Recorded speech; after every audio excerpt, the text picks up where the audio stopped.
Previously on Smart Mobility Today, we focused on EVs globally, the speed of EV charging, solar, wind, recycling, electric air mobility, robotic dogs, and robotic medical devices. This week's stories focus a lot on autonomous and electric vehicles, plus safer air taxis and life-saving technologies applied to EVs, as well as surgical robots. You've got something to say, and we can help you say it. Detroit Media Productions is here for your audio, photography, and video needs. DetroitMediaProductions.com.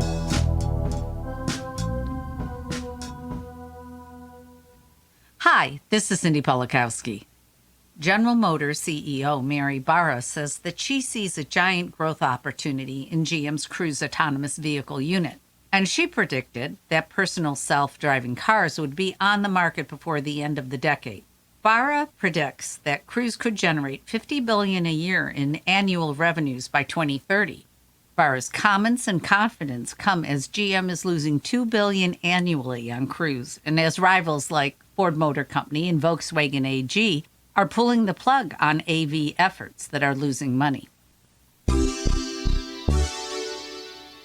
Even as AVs are traveling on some public roads, pedestrian safety is still being studied. A research team at the University of Nottingham in the UK are using a camouflage driver to determine how pedestrians react to visual cues from oncoming autonomous vehicles. For example, people crossing the road as a Nissan Leaf test car approaches may believe it is fully autonomous because the driver wears clothing designed to look like a car seat, including full headgear resembling a headrest. The study is trying to determine public trust in AVs, and that amounts to ways that a car's intentions and driving behavior are communicated to pedestrians. The team is testing 3 different kinds of displays using an addressable RGB LED matrix on the front of the hood and an LED strip above the windshield. The first design mimics the response of an eye, lateral movements, and blinking that suggests awareness. The second shows a face and eyes display with messages like, "I am giving way." And the third design displays a vehicle icon and uses vehicle-centric language.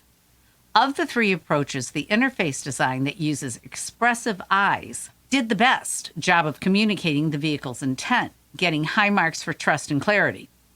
A bonus discovery was that even though pedestrians thought the vehicles were driverless, they continued to communicate with the vehicle using hand gestures, evidence of an expectation for some social element in the interactions. An article in The Street reports on a recent American Lung Association study called Driving to Clean Air, an effort to understand the health benefits of zero-emission cars and electricity. According to the report, if the U.S. moves to 100% zero-emission, new passenger vehicle sales, as well as clean non-combustion electricity generation by 2050, the cumulative national public health benefit will include 89,300 fewer premature deaths. The change would also save $978 billion in public health spending, 2.2 million fewer asthma attacks, and 10.7 million fewer lost workdays. While self-driving vehicle technology promises to be an asset for travelers in major American cities, it can be an asset for the U.S. Army as well. In an effort to procure the AV technology needed for military use, the Army turns to the Defense Innovation Unit to facilitate interaction with the AV industry. The DIU works to speed up adoption of commercial technology for the Department of Defense, with the knowledge that private industry has invested billions into the AV space. The DUI role creates connections with industry innovators and groups like the Robotic Combat Vehicle Office out of Detroit Arsenal. Connecting companies to the defense industry for the first time is part of the DIU's unique role, finding connections to the commercial space and building partnerships that would not otherwise exist. Hitachi Astemo is helping OEMs drive toward sustainability with their electrification technologies. Learn more at am.hitachiastemo.com.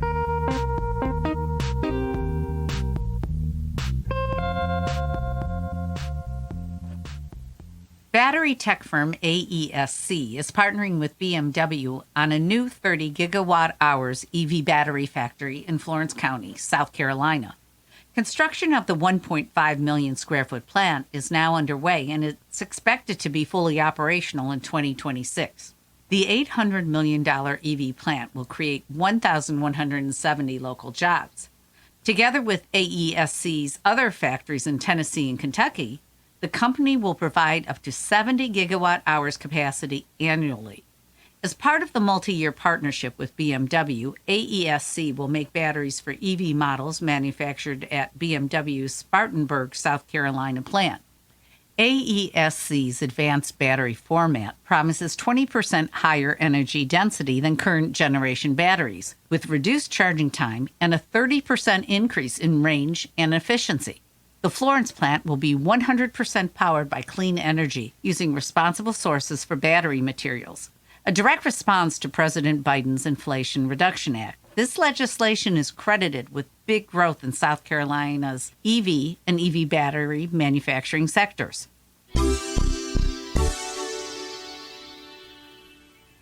Engineers on the island of Jersey, just off the UK, will investigate whether multi-story car parks are strong enough to hold EVs on upper floors. Testifying before the state's infrastructure scrutiny panel that EVs could weigh up to a ton more than cars with a combustion engine, experts have uncovered a question about whether current car parks can cope. The head of transport stated that the engineers' review and guidance will apply to car parks nationwide. This review happens as the government works on incentives encouraging islanders to buy EVs in the future. As part of our recent Powering EVs event in suburban Detroit, Jim Castellano, Vice President, Design Engineering, XEV at Hitachi Astemo, spoke with Nathan Keelan from Detroit Media Productions about the future of electrification. The conversation focused on Jim's thoughts about where the industry is headed. Highlights of this Industry Innovators feature include these interesting insights. New electrification technologies can and should have a positive environmental impact. Extended life, as well as the safety of vehicle batteries, continues to be an important and exciting achievement. And as we move into the future, we need to make sure that the energy sources used to make electricity are clean, efficient, sources like solar, nuclear, and wind. You can listen to the entire interview on this podcast. Just look for the May 20th episode. We will be right back. All right. I'm ready. We'll be right back. I'm ready. More water.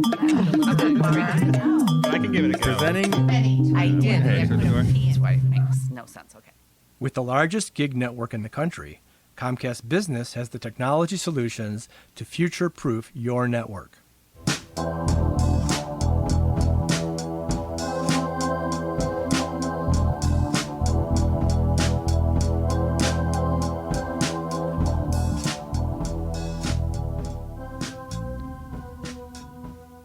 The FAA is proposing comprehensive training and pilot certification regulations for electric vertical takeoff and landing aircraft, commonly known as flying taxis. Due to their unique characteristics, specifically taking off and landing vertically like helicopters, but acting like airplanes while flying, the FAA is emphasizing rules that would help ensure the safe operation of these low-altitude urban aircraft, in alignment with requirements that are being set by the International Civil Aviation Organization and that would impact pilots in other countries as well. Does the advent of flying taxis mean the future is here? Some would argue that the future arrived already because we have vehicles that run on electricity. And while you might think that either of these future states have safety built in, there are businesses focused on making sure that the future is a safe one. Northbrook Labs is working to make sure the technology is ready for people. Inside their labs, experiments are conducted on what look like souped-up computer cords. They are actually EV chargers, and the tests are intended to mimic all of the operator errors and manufacturing failures that could be dangerous. By varying voltages, flexing, bending, and dropping, connectors are tested so that the human users do not end up being test subjects. Even changes in humidity and temperature are employed, making sure that there is no exposure to things like live wires. Loris Fichera, a researcher at Worcester Polytechnic Institute, has been awarded $600,000 by the National Science Foundation, funding a 5-year project that will enable a new class of surgical robots to treat disease through the focused delivery of energy, such as light without cutting or touching human tissues. Fichera, an assistant professor in the Department of Robotics Engineering, will investigate the use of lasers, radio frequency, and ultrasonic probes as he develops surgical robots. With experience in vocal cord and brain surgery, he will also be in a position to develop devices that work better than current surgical tools that focus energy like lasers and ultrasound probes, those working by heating and destroying tissues. Fichera wants to develop tools that allow surgeons to conduct minimally invasive operations accurately and without damaging healthy tissue. Great progress is anticipated in developing a technique called virtual palpitation, a way of improving a surgical robot's perception by using low-intensity energy pulses to map out a site in the body and then know how much focused energy a surgeon should apply. That ability is expected to be built into future surgical robots and make possible a minimally invasive robotic system that uses ultrasound to destroy brain tumors.